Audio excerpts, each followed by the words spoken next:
All right, guys, so two of the big tech giants reported today, and we got some very mixed earnings, okay?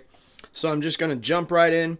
I don't know if you've seen it earlier today, but Amazon beat by $2.66 on EPS, but they missed on revenue. So the way I've always looked at it, guys, if you beat on EPS, that would suggest that you are an undervalued company. Okay, but if you beat on revenue, that is proof that you are an undervalued company.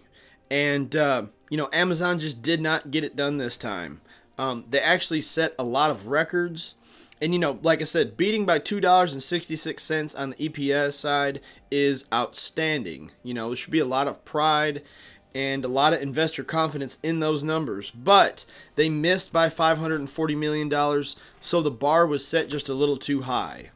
So this right here, guys, is how the stock reacted, okay? So it actually ran up $117, about 7% during the trading day, and then it gave it all back and a little more after hours. Unfortunately, Amazon just came up a little bit short. So, you know, it basically started off where they closed at the day before. You know, ran up 7%, lost 7%.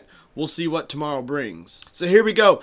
Amazon minus 5% on quarter 3 revenue miss, but AWS was up 46% year to year. So we'll just cover a few of these things right here, guys.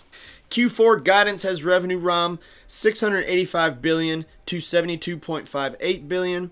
And operating income from $2.1 billion to $3.6 billion, okay? The overall revenue breakdown in North America, it was $34.3 billion on a $34.02 billion consensus.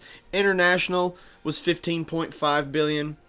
AWS, $6.7 billion. That came in line with the consensus. And AWS revenue was up 46% year over year. So that's good. The web services are really doing good for Amazon. And just some other key metrics, that operating margin 6.6 and the operating income at 3.72 billion. So a little disappointing, but just keep in mind, you know, as investors, we expect so much from Amazon. So when they do have a miss on revenue, it is kind of shocking, but this does not shake my confidence at all in Amazon.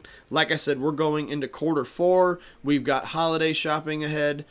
And, you know, I think being that the overall market has been down all week in the past couple of weeks anyways, this really, I don't think is going to have a lot of shock factor on people. If we were running up really bullish and this news hit, I think some people would probably be overreacting to this right now. But considering the miserable 2 weeks we've had in the stock market, I don't think that there's any real shock value here at all. You know, all the stocks are discounted right now. We did see a nice little move up today. So here we go, guys. I got the last 2 months pulled up on the S&P 500. And, of course, you know, we were running nice and steady up until the 9th of October. That's when we took this big dive and lost a couple hundred points on the S&P. And then we rebounded the 16th and 17th.